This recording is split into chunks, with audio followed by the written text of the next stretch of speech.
Welcome back to more Vintage Super League. I'm joined by world champion Brian Kelly. Welcome, Brian. Hi, everybody. We are going to be watching Steve Menendian versus Randy Buehler in a critical matchup for the standings of the Vintage Super League, pitting Steven's Thought Not Seer Workshop deck against Randy's Grixis Cabal Therapy Pyromancer deck. Brian, what do you think about this matchup? It's usually a favorable match for the workshop deck. There are a few countermeasures that Grixis Therapy has taken now to shore that up, especially Ryan Eberhardt, who goes a little bit further with some of the sideboard technology, the snuff outs, murderous cut. But aside from the baleful Strixes, I think this is a difficult matchup for Grixis Therapy. Right, it's just a situation where not only are Steven's kind of disruptive elements effective, but his creature base matches up pretty effectively against the creature base of Randy. Is that pretty much right? That's correct, Paul. And the Grixis decks, they actually just don't function under a Thorn of Amethyst or a Sphere of Resistance. Like the whole premise behind the deck, very cheap spells, low land count, gush. It falls apart if there's a Sphere effect in play. Now, I mean, they could force it, and post sideboard you can Ingot Chewer it, but there are also a lot of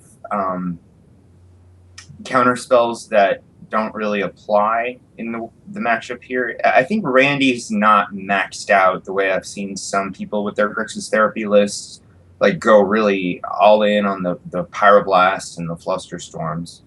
But anything can happen, but it does look like it's a favorable matchup for Steven if he plays correctly. Best shot for Randy is sticking in early Pyromancer and starting to rip Steven's hand apart with therapy. Is that pretty much how he Yes, the was? die roll is really huge here. Because if when the die roll, you can fire off a pro, a therapy, etc. Maybe put a mox down.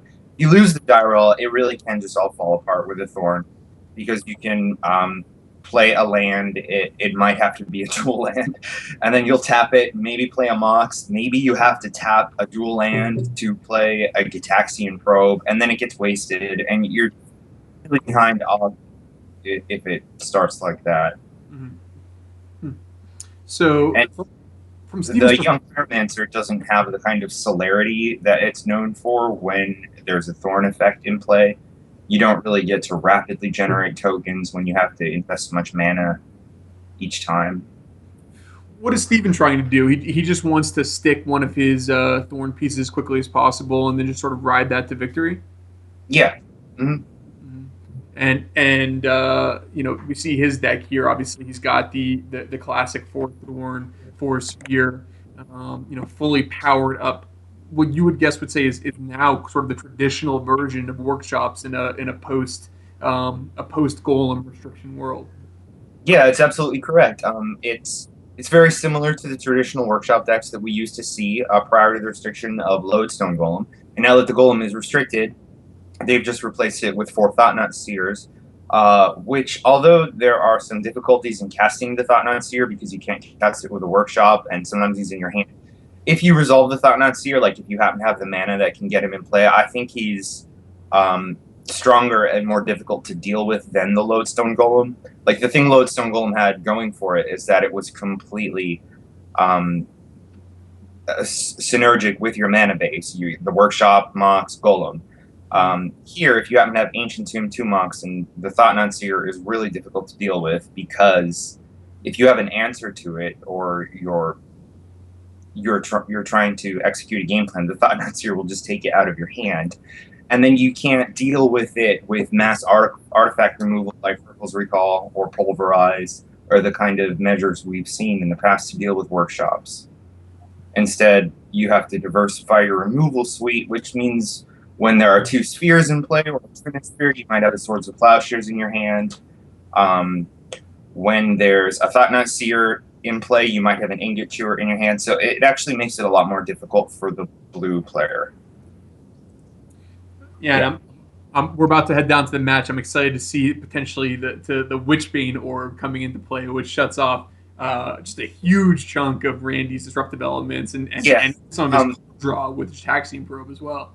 I wouldn't bring that into play. That's generally for storm matchups and Oath of Druids. It's not just for probe and therapy. I know what it's for, but I'm still excited just in case because it's If so that devastating. comes in, we have a crisis. Yeah. All right, so we are going to go to a quick break. We'll be right back with Steve Menendian against Randy Buehler and more Vintage Super League.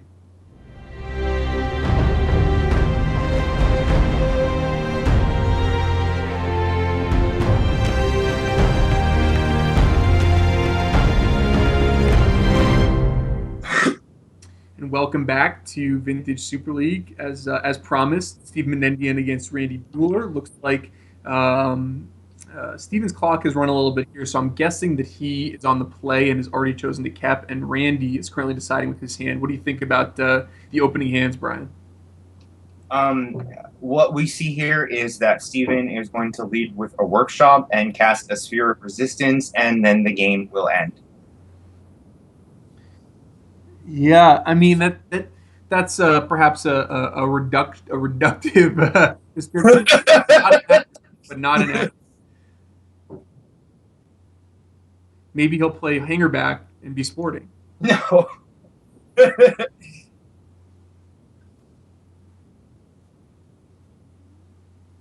Randy So Randy's going thrown. to have fetch island, tap it to play Gitaxian Probe, because if he fetches, oh, he has another fetch land. So like, uh, it doesn't matter though. It really doesn't matter. You're, In a you're few turns, he may be able to get a pyromancer out. um, No, that's not. I don't think so. Yeah. Because now he had to waste his whole first turn casting the most degenerate unrestricted card in Vintage right now, which is Gitaxian Probe. But it's supposed to be free. Like, that's what makes it good. So if you have to fetch a land that doesn't cast your own Pyromancer and then tap your mana to play it and do nothing just to cycle a card, that's terrible. So Sphere of Resistance is really quite a thorn in the side of these Rush decks. Not only because of Rush, but also because of the cantrips. Am I correct do I remember correctly that you're not a big fan of these thorn and spear based decks? Um, that's a funny question. I mean, they're evil. When my opponent has them in play, they're bad, but when I have them in play, they're good. I know. I mean, that's just open bias. I've played Thalia before. They're very strong. One of the issues, though, is that the game doesn't have an intrinsic check and balance on the taxing effect. Like, if you design a creature, when you're designing the game, you know that the game contains responses to that creature. You can swords it, dismember it, counter it, whatever. There's an artifact that's disruptive. You have a lot of ways to remove an artifact. But with the taxing effect, the problem is we don't really have an answer that is immune from the tax itself, which is what it would take for there to be an effective answer to it. So there's a game design flaw, unfortunately. I mean, Magic is a great, probably the best card game that we've seen in our lifetimes. My lifetime, of course, being like 100 years old now. I'm, I'm joking. We could really use something that could deal with sphere effects that is immune to the sphere tax itself. That is something that a lot of people in the Vintage community wish would have been printed. I want to say as much as a decade ago, but especially when Lodestone Golem was first printed. Are there any chancellors that people have tried to as in that vein? I mean, I know that there's no ley lines that are perfect for that purpose. There is a Chancellor which actually has a tax effect. It's Chancellor of the Annex, and it's played in a variation of Dredge. Mm-hmm. I think it might be a version of Dredge that has pitch counters and also has a Dark Depths sideboard transformation, but that's pretty disruptive when it's Dredge and they get a free tax on your first spell. And then they often want to Dredge return that creature just because it's the tax is difficult to deal with when you're also trying to deal with an armada of zombies that have come back. So we see Randy is going to choose to force of will this hangerback walker, I guess hoping that it buys him a few turns to draw lands and that Steven will be adversely impacted by his own spheres. What do you think about this play? It's It's two steps forward, two steps backward. I mean, it's great that you force that so that you can tap out and play a wastable land to play a preordain, but it doesn't really get you anywhere. Right.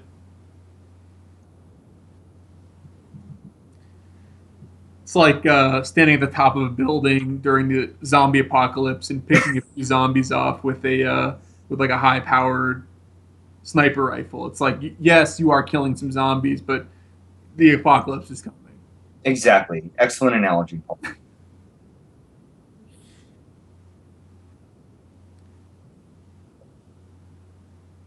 So at this point, Randy really wants to find mana. He wants to get these pyromancers in play, and he's hoping Steven's hand is just abysmally bad. Um, I mean, Steven could use a mana source at this point, but what Randy's doing right now is not why Grixis Therapy is one of the top decks in the format. Right. It's not about tapping everything out to play Gataxian Probe and Preordain, and then paying 4 mana for a 2/1. Um, no, this is. And yet, Steven is drawing a lot of the top end of his deck, so he's going to need some more mana in order to actually close Randy out here. That's correct.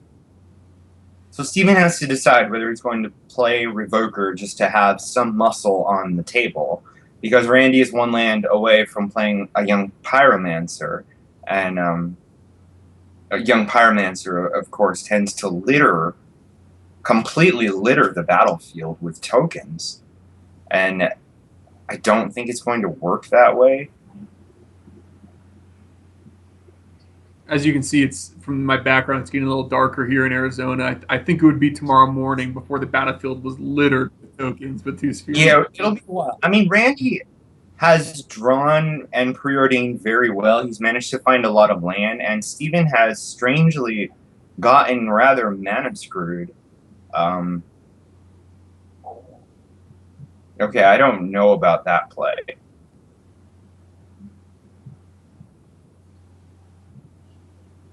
You would have held the therapy until he had a pyromancer out. Mm-hmm. Yes. Of course, he does risk Steven just drawing another workshop and completely locking him out of the game, but I guess you have to take some risks at this point.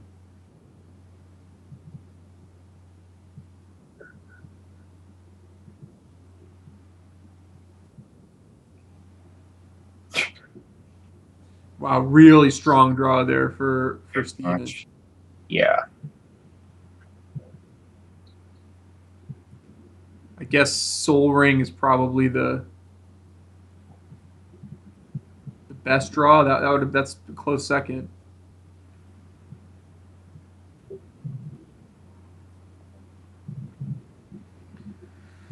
Wow, that's a big draw there for Randy.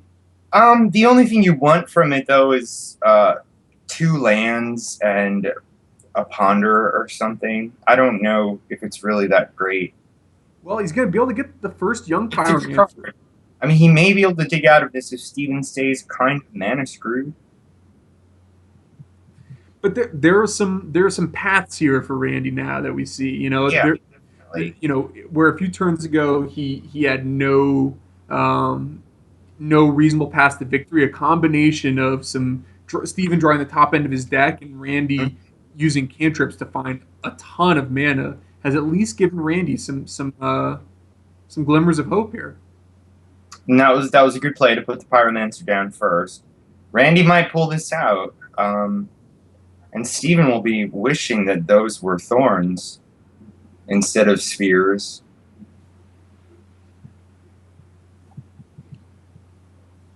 Of course, we're still, Steven could find some way to make multiple mana here, and Triskelion will do a lot of work, but Absolutely.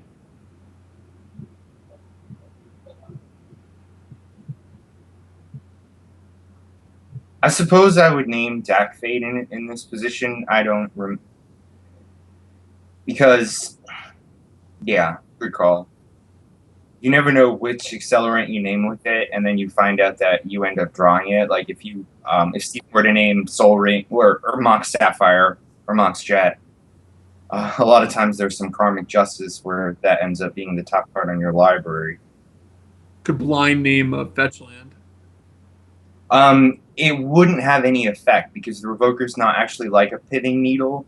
The Revoker can hit mana sources but not lands. The Needle Oh, can hit lands but not mana sources. interesting. Okay.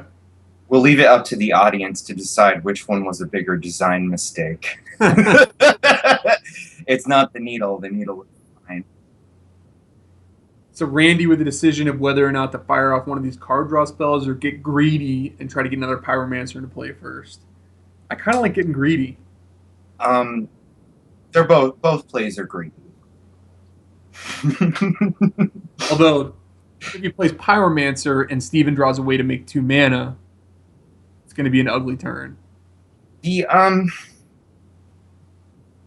the Ancestral's probably the better play. I think the best case scenario for Randy would be to play Ancestral and to draw a land and a blue card. Mm. I don't know. Maybe then flashback Cabal Therapy naming Triskelion. Does he know about both the Triskelion? He knows about one Triskelion. Mm-hmm. Yeah, that's a pretty interesting line there. I mean, he does not know about the second Triskelion that Steven drew, but that therapy would be sort of backbreaking. Of If course, it went down like that, yeah. it's far from a guarantee that he actually finds a land from this ancestral. Right.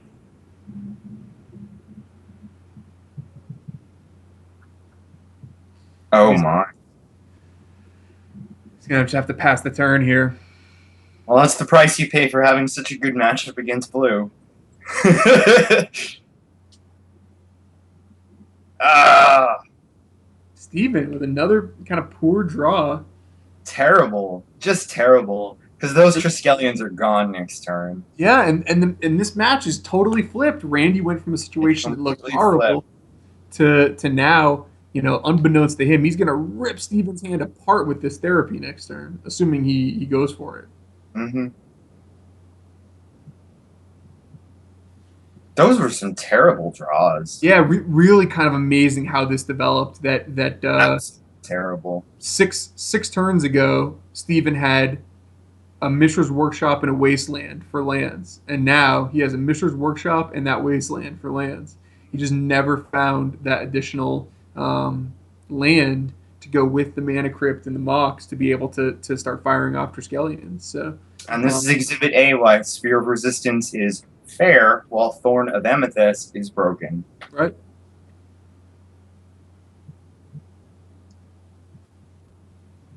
Wow. Now Randy still does have to actually cast this Cabal Therapy here.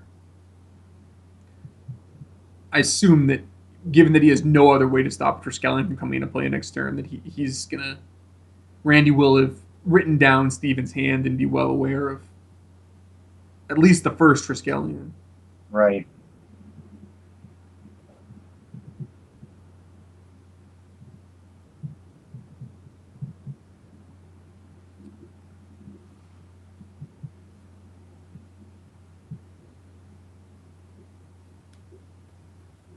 Now Steve in a position where he's in some trouble.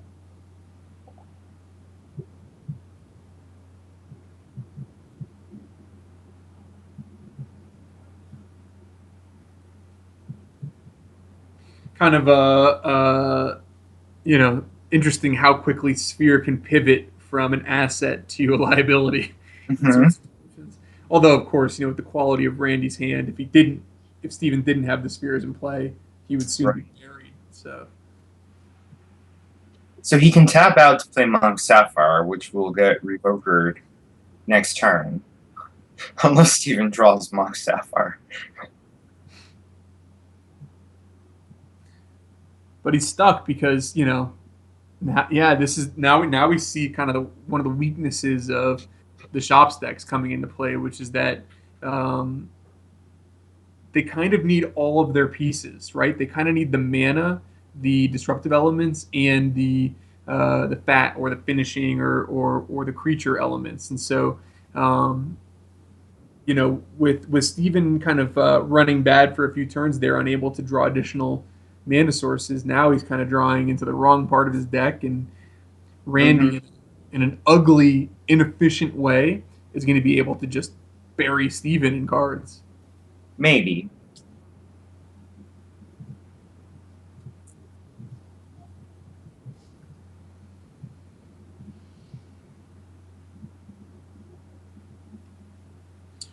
Right. I mean, obviously, with Sapphire locked down and two spheres in play, it's not like Randy's going to have one of these turns where he makes seven elementals. So, uh, Right. And Steven still actually has some good draws. He could draw a Ravager or a Hangerback Walker. The Ravager might, I hate to say it, it might be good to sacrifice the spheres at that point so that he can somehow get the Thought-Knot Seer in play. Losing the Triskelions was huge. and he's losing mana crypt flips as well. And now Oh, the there we Ancient go. Tomb haunts.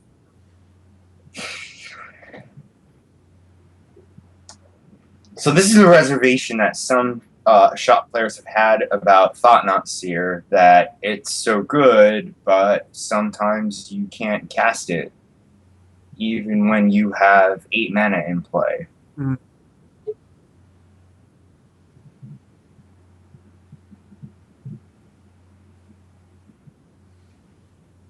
Like, it may as well be Emrakul at this point.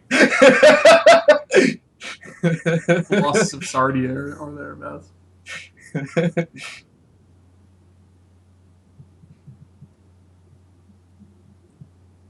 Mm. And Randy with some quality beat down here.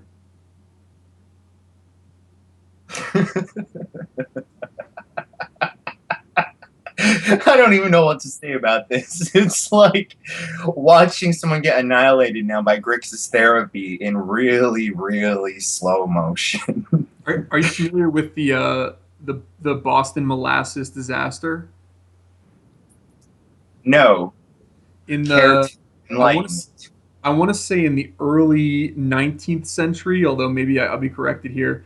Um, there was a molasses factory up on a high point in Boston that caught fire, and they lost containment in the molasses vats, and a basically there was a molten flood of very hot molasses that went down the streets of Boston and killed like I want to say about a dozen people, That but sounds horrible. oh, it was horrible. I mean, can you imagine anything worse than being eaten alive by boiling hot molasses? And it wasn't like a rushing river. It moved pretty slowly, but there was just nowhere anyone could go. There were cast iron fences and whatnot, and people just got eaten alive by the molasses. And Oh, uh, geez. There's Tolarian Academy. Where was that 10 turns ago? Randy reenacting the disaster of the Boston molasses factory.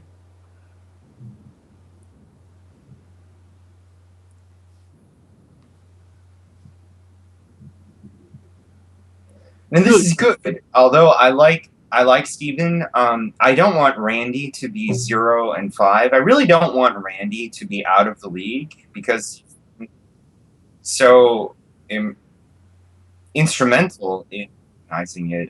I think he deserves to be here perennially. although he's far from having won this match, and obviously this game is going to go Of to course. Randy. We'll Of see course. Steven on the play for game two as a big favorite, and then anything can happen in game three. So um, be interesting to see what happens in these next two games.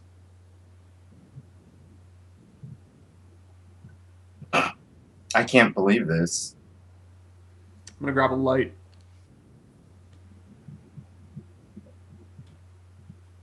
Well done, Randy.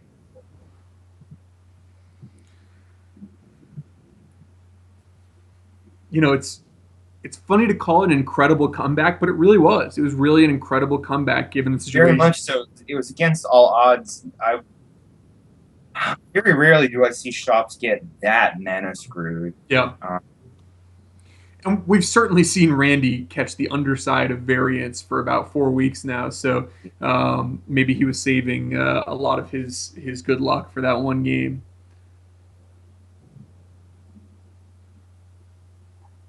Did he have to bury Steven in molasses to do it? I don't know. That's more of a stylistic Pretty much, thing.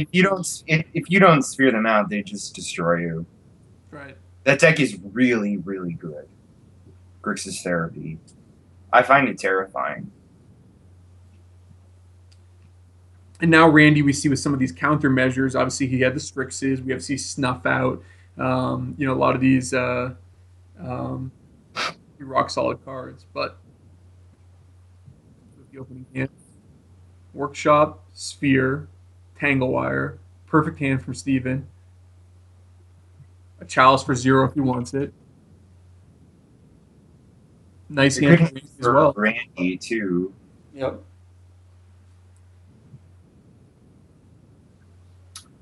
I would I would challenge for one, Interesting.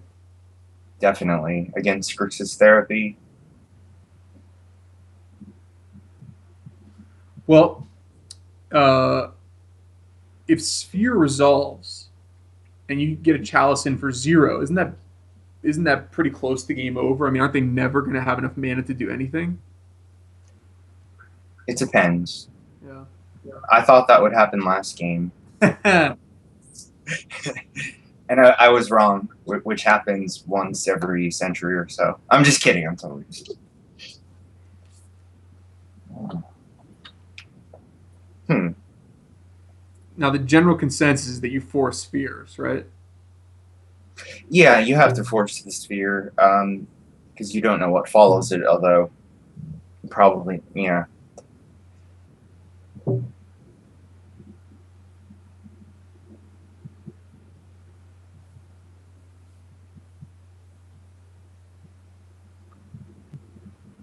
Hmm. So this Chalice for 0 is actually going to end up being pretty good against Randy's hand, although of course Chalice for 1 would have been excellent as well. Wow, the Chalice for 0 is excellent now. Well, it's good that it turns off the Sapphire. That's the fact that it worked out doesn't necessarily make it the correct play though, because these Oh, Grixis Therapy decks they play so few accelerants. They usually only play on Color Moxen. Sometimes they even cut them. I've seen decks that are like, I'm going to cut the Ruby and put in a Lotus Petal, which is really greedy. So they play 3 or 4 accelerants while Chalice 1 turns off their whole deck. I wonder if, and of course I'm not questioning your line there, but I wonder if how much of Steven's decision there was informed by his own hand, how weak it is to fast mana, and how strong getting that Chalice out is with things like Tanglewire and playing a slower game with Triskelion. It would have trouble with well, A Lotus fueled hand, for example. maybe. I mean, Dak fading could be annoying if it came down on turn 1.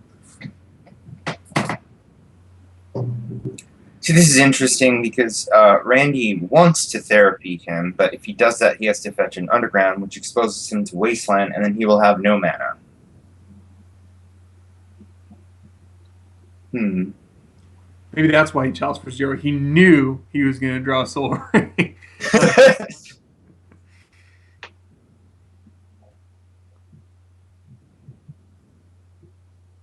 There are merits to playing Chalice 0. I mean, it's not this is wrong, this is right, binary decision. I know that Chalice 1 is generally the play you want to make against modern Gush decks. By modern, I mean 2016, not modern, the format. Steven faced with kind of a classic conundrum here as to whether or not to get Tanglewire in play against virtually no permanence. Of course, Tanglewire might expose Randy into fetching before he planned on it against Wasteland, but Randy could just choose to ride out the Tanglewire and just under no life total pressure. So Steven Right? elects to instead charge up his Hanger Backwalker fully. Randy with pretty poor draw of Snapcaster Mage.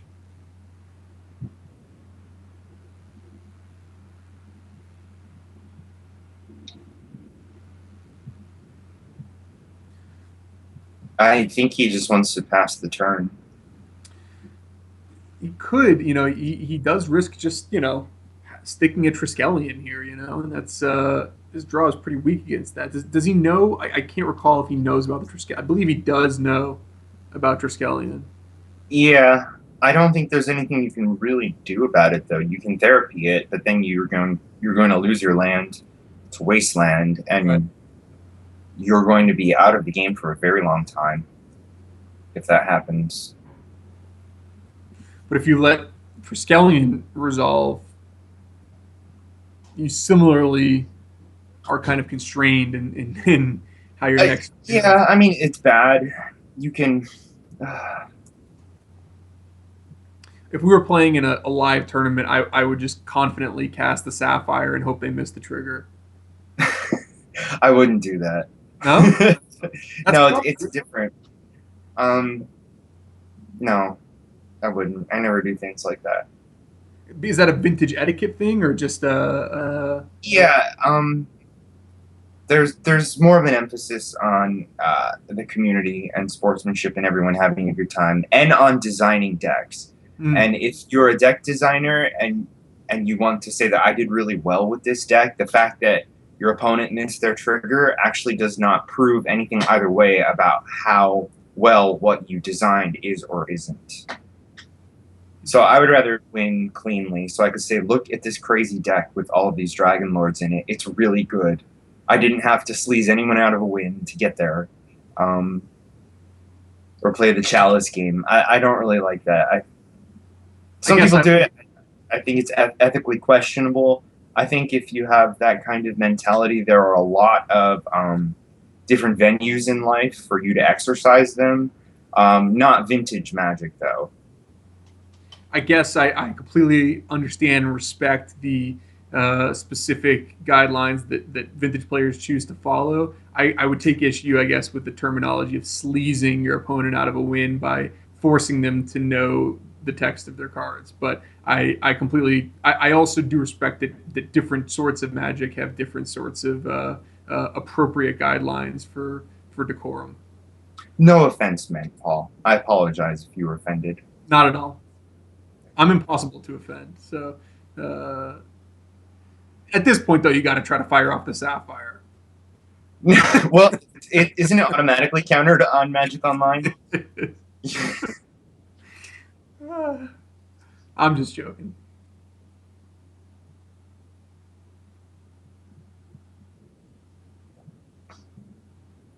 Randy is not dead on board. One, two, three. No, not dead on board. He's going to be able to.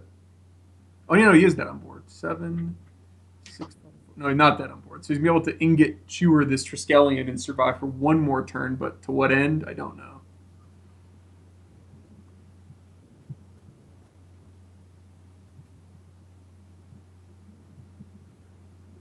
What sequence of events could happen with the Chalice for zero out at this point to cause Rand to win the game? He evades me, certainly.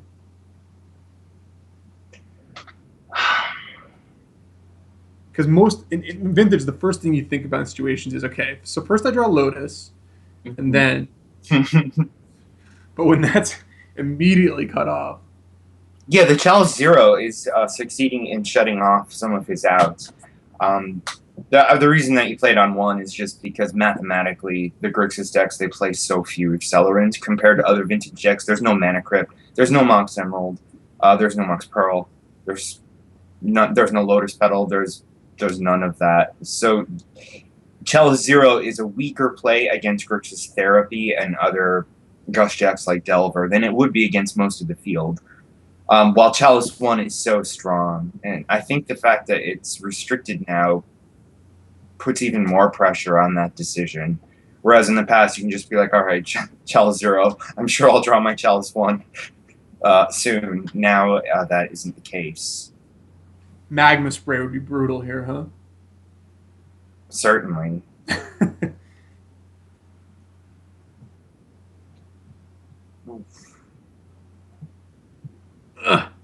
Randy is just a little bit away from being able to kind of sort of do something, but he's going to end up going to game three here. So Steve Menendian takes game two with an impressive, first turn, forcing Randy to fire off that force of will, being able to stick the chalice, which stranded the sapphire, and then ultimately Hangerback Walker and a few Triskelion tokens comboed off Randy's life total. We have a real match on our hands because The now real both sideboard and the Grixis player is on the play. They might be able to fire off their probe therapy um, and establish some sort of foothold in terms of building a mana base. I mean, there are a lot of good draws you can get, like Land Mox Time Walk is always really good, especially if you can get your second land and have a gush to fortify yourself against Wastelands. Keep Sphere Effects off the table. You no longer have to rely on Force of Will to do that. You can use an Ingot Chewer. Um, so this could be all right for Randy. Definitely could be all right for Randy. And while they're side, I wanted to mention that they're having the Mana Drain open this year again. The Waterbury tournament, they decided this week to bring that back. So people in the Northeast traveling to the Northeast this summer, Ray Robillard is actually having a large vintage tournament in Connecticut on August 13th. So very cool. it's definitely good for vintage fans to know about that. And where online can people find more information about that? You can find shit about that on themanadream.com, or you could send even me a message on Facebook and I can direct you to the appropriate sources of information. So Randy, we see, has sent his opening hand back. I think he'll be happier but not thrilled with his 6-card hand, certainly with a scry. It's a keep. Steven, what do you think about his hand? He's chosen to keep a pretty land-heavy hand, but it does have a turn 1 Thought-Knot Seer. It's a good hand. It either has turn 1 Thought-Knot Seer or turn 1 Thorn Wasteland, depending on how he wants to roll it. And what Randy does. Yeah, he's probably going to blind therapy here. In the dark, isn't Thorn of Amethyst toward the top of cards you would name? That, or Thought-Knot Seer.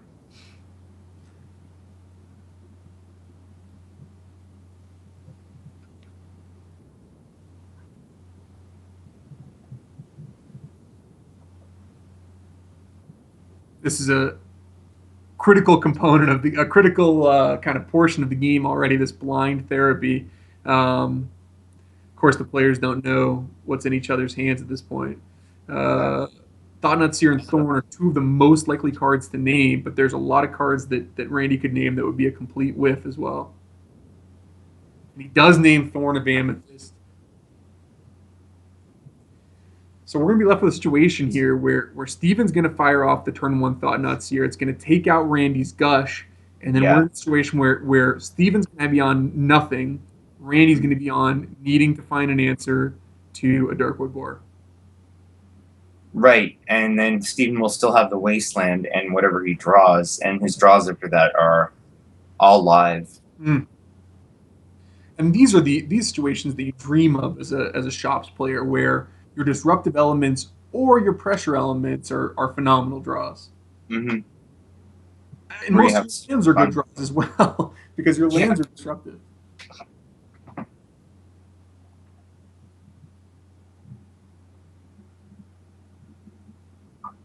Randy. Best draw for Steven would be Jam Day Tome.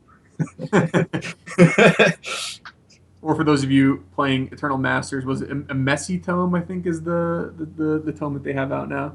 Randy was taking a moment there to write down Steven's hand, which added probably the worst card he could draw. I would imagine the worst card he could draw in his deck, which is Ancient Tomb. One of them, yeah. Yeah. Steven needs to go to the Shuhei Nakamura school of drawing cards from your deck. Ancestral. Turn 1 every game.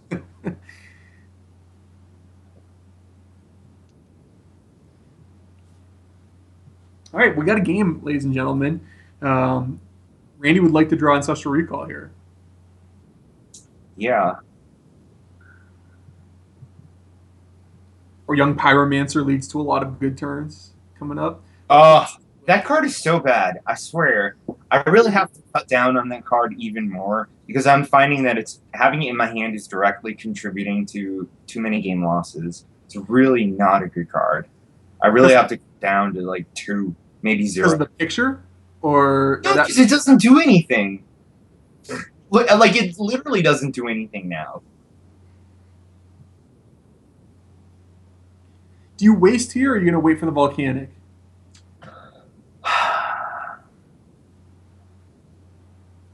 I would wait for the volcanic. Yeah, I'm tempted to just waste now that I have the thorn in play because I'm scared of. I guess I'm a vintage neophyte, so I'm scared of all sorts of really bad turns that happen when I allow my opponents too many mana. Um, I just feel like if I waste him here, what can he really do under a thorn with max 3 mana next turn? well, I think Steven knows about the volcanic island He does. because he thought not seared him. Um, so wasting the underground doesn't keep him off of any plays he would have otherwise been able to make, except for Dak Faden, which is not that great because he would either steal a Mox or Mana Crypt and then just die to the Thought Not Seer. Uh, Stephen may be thinking that a lot of Randy's best turns coming up involve a card draw spell into Snuff Out, which maybe Wasteland there could stop him from doing. Just That's a good point. both players drawing pretty poorly, with really only the Thorn being a relevant draw since the Yeah. open play. Um, until Mm, a nice draw of Young Pyromancer, although Randy has the wrong cards in hand to really abuse it. right.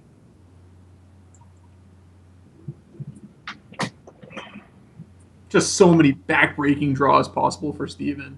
Yeah. Oh, and Muskjet is not one of them. And yet you still have to very slightly favor his side, don't you? Um, After that Muskjet and all of these dead draws, I really don't know. Because Steven also has a Mana Crypt in play that's, Wow. yeah. So Well, snuff it's like out, he'd be better off with the Jam Day Tall with the Thought Not Seer.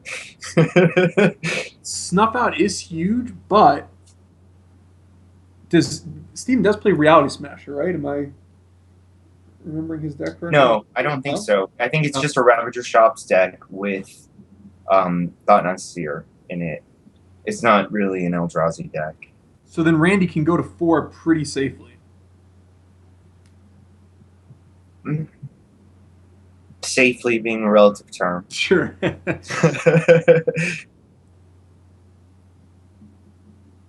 As safe as 4 can be versus a vintage deck.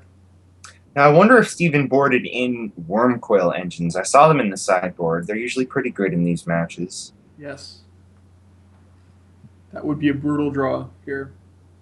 Mm-hmm.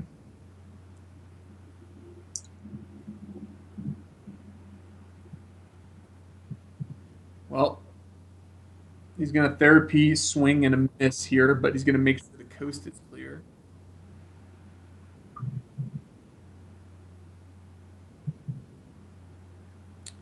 The name here would be. I'm not even sure. He named Tanglewire? That's the most likely card he could have in his hand, I guess, that he would not have cast. Um, Anything else he would have just cast, right? Maybe Dismember? No, he would have cast Dismember for sure. You would think. He names But Triskelion. I don't know if there's anything else that wouldn't have just been cast. I tell you, if that Cabal Therapy had hit Triskelion, Yeah. brain would have exploded. I think Tanglewire is the only, kind of logical card that Steven could have had in hand that would not have been put into play. He needs to draw a Triskelion right now or a Wormquill engine. Look, historically, when you therapy and miss naming a card, it puts it on top of their library. That's the way Magic works. Yeah, that is true.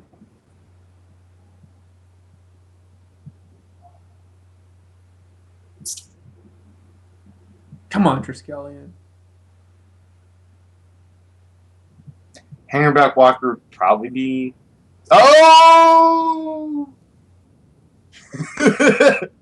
See, I'm not that surprised. That's just the way Magic works. It's he just worldly tutored, target your opponent, put Triskelion on top. What's the Randy's best not. use of the Triskelion right here? I don't know if it's killing their entire board because isn't a 1/1 counter on the Triskelion better than an elemental token? Probably. You You think definitely Randy want is thrilled with this development? I would imagine he's probably not too happy with the way this last turn sequence went.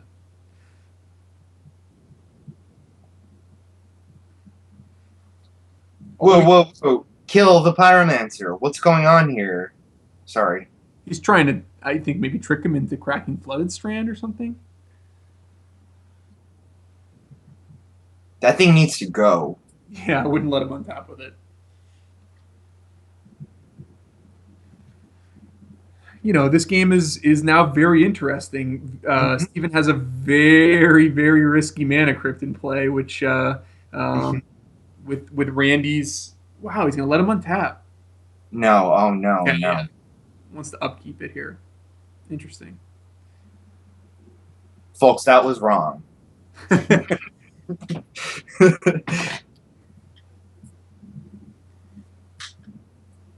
So Randy now thinking about, does he want to try to ponder and find some way to interact, or are these Yeah, elementals enough? Is he going to try to ride the lightning here with Mana Crypt and kill Steven that way? He's gonna go for the ponder, and I can't fault him. I wouldn't rely on Mana Crypt to try to win this. no. I think he wants to find maybe an ingot chewer or a sudden shock would be interesting. Yeah. Good old lightning bolt. Why does no one play lightning bolt anymore?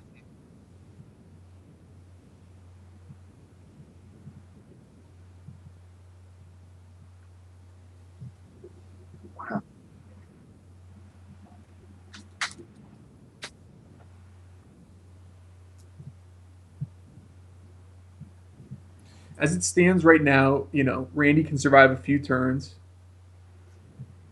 Wow. Ravager would be a really good draw. It would be it would be a game over kind of draw. So Randy can sacrifice Flooded Strand and fire off Preordain here, going to 3. I don't think he should. I don't think he should either, but it is an option um, Yes. if he's going to try to rely on. The fact may be that he may need the top of Steven's deck to be extraordinarily unfriendly for him to win this game anyway. Mm-hmm. So it's possible that he wants to have his mana available playing under Thorn for next turn. Not sure. Really tight spot. These are the decisions in Vintage that even the expert players, are very unsure. We see Randy kind of taking his time here, deciding. Um, Right.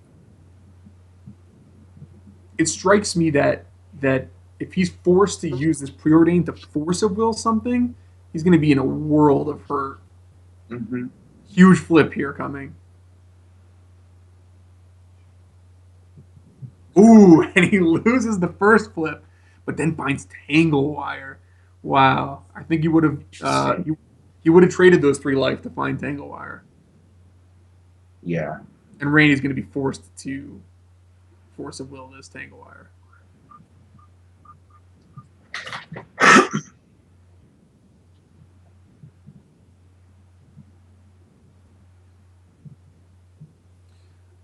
Just the way the math is working out right now, and I'm just doing kind of roughly, it seems like Randy's going to have to win both remaining Mana Crypt flips. Am I right? Yes. And Oh, he can't force a will this. What am I talking? Oh, yes, he can. I'm sorry. he could. I just He went just has to tap the Mox Jet. right. He can't crack the Flooded Strand. And he'll go to 3. Right.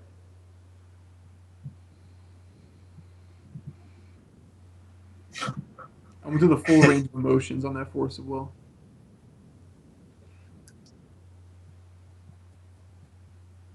I think you have to force this, right?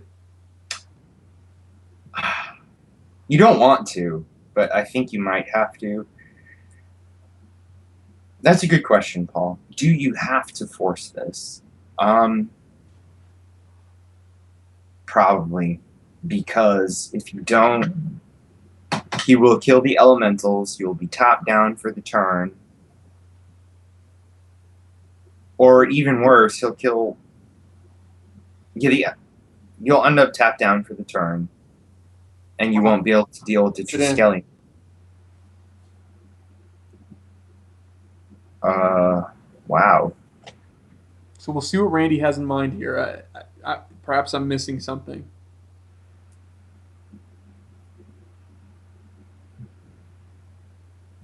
So I have to chump block the Triskelion here with one of the elementals. If you're Steven, you just take out another elemental post combat, right? I don't know, because you have a thorn and a tangle wire.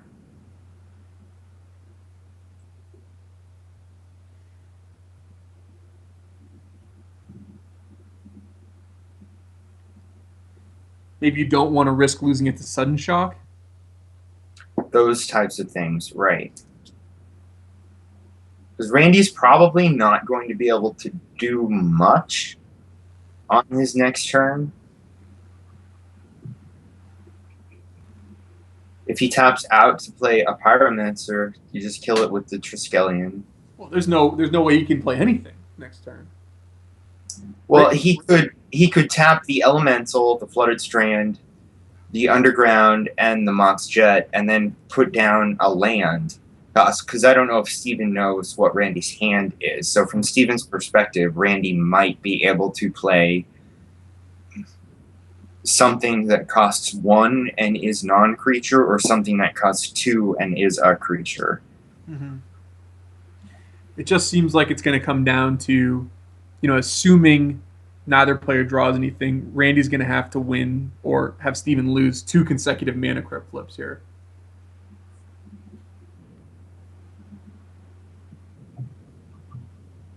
He's already won 1, so basically that's what it seemed like, is that he had a 7-1 shot of winning 3 straight crypt flips. Now it's a 3-1 shot. But of course, there's a lot of situations where Randy could draw something, or Steven could draw something that could switch the math up here.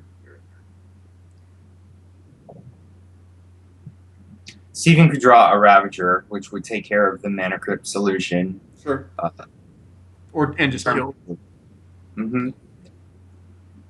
He could draw a Triskelion, which would just kill Randy on the spot.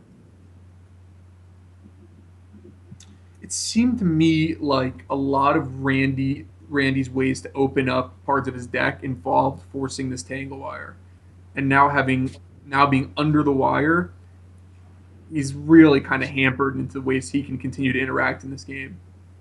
And I didn't see exactly what he did with Ponder, but Ponder was the last spell he played, and he didn't shuffle, so he knows what's underneath. Or did he shuffle and draw Preordain? I'm not sure. Mm-hmm.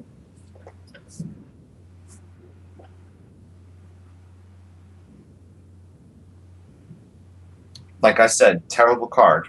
Imagine he shuffled, yeah. All right, this mana crypt flip is huge.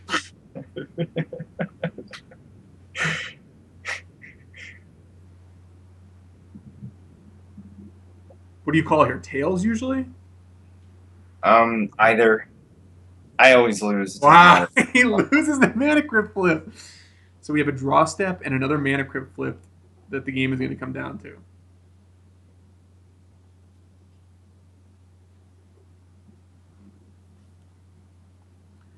I think Magic at its purest level is about just flipping coins high in the air, seeing where they land.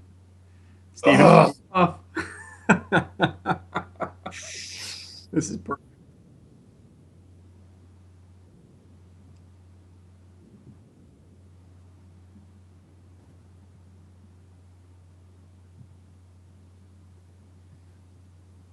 Was Randy brilliant by not forcing? Had he forced, he would have gone to 3, gotten his elemental hit by the Triskelion, gone to 1, and died. Now, of course, he would have had. I don't know, because I don't know what what happened with his ponder. Right. And he would have had a preordain as well to try to find some other things, but possibly a brilliant play by Randy that we overlooked initially. Brilliant! He let his opponent die to his own mana crypt. So Randy's 12.5 percenter is now a 50 percenter.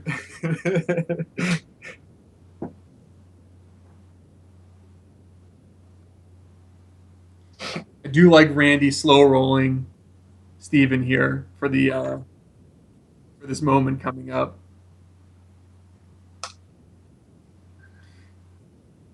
You have to feel like, if you lose three straight mana crypts from 9, Mm-hmm. it was just meant to happen. Yeah. Guys, this is pure magic. This is awful. Literally comes down to a coin flip. Just like the semifinals at EE4. Nick DeJohn Everyone, played so well. I do mana crypt. Oh! Oh my god, he lost. Wow. All right. So, cards to cut, mana crypt, force approval. So, for those of you just joining us, 3 turns later, or 3 turns earlier, Randy was a situation where not only did he need to win 3 straight mana crypt flips, but he needed Steven to draw nothing during the 2 draw steps that he had to impact the game. Um, Everything worked out perfectly. I also think, he made a pretty smart play by not force of willing the tangle wire, a play that I initially questioned. But I think that he kind of correctly identified that his only way to win was to play to this, 5x coin flip parlay that all came through. And Randy Buehler, ladies and gentlemen, is off the schneid. Great job, Randy. And Yep. you're up next, Paul, aren't you? Yes, I am ready for my execution at the hands of Eric Froelich. It's been discussed by some people as the worst matchup that anyone has ever faced in the history of the VSL. I have a back to basics. What's that? From your perspective, it would be the worst matchup that Yeah, you're playing. from my side. Yeah, I have a back to basics null rod deck. Both of Mm-hmm. those cards are. It would be worse for me to have them in play than to not have them in play Right. in the matchup. Merfolk usually runs Null Rod. Yeah, He's not playing them. I mean, he has your Null Rods to rely on. I guess you won't be putting them on the stack. right. So a good chunk of my equity is just Ephro's luck in life. He's just a very unlucky person, as we know. And I'm gonna plan on trash talking in the chat a little bit, and hopefully, he'll just mulligan. I'll have ancestral, and we'll just go from there. So Merfolk is a terrifying matchup. So yeah. I'll be pulling for you. Thank you. Well, we're going to take a short break, and we're back in a few minutes with the last match of the night, my incredible vanquishing of Ephro.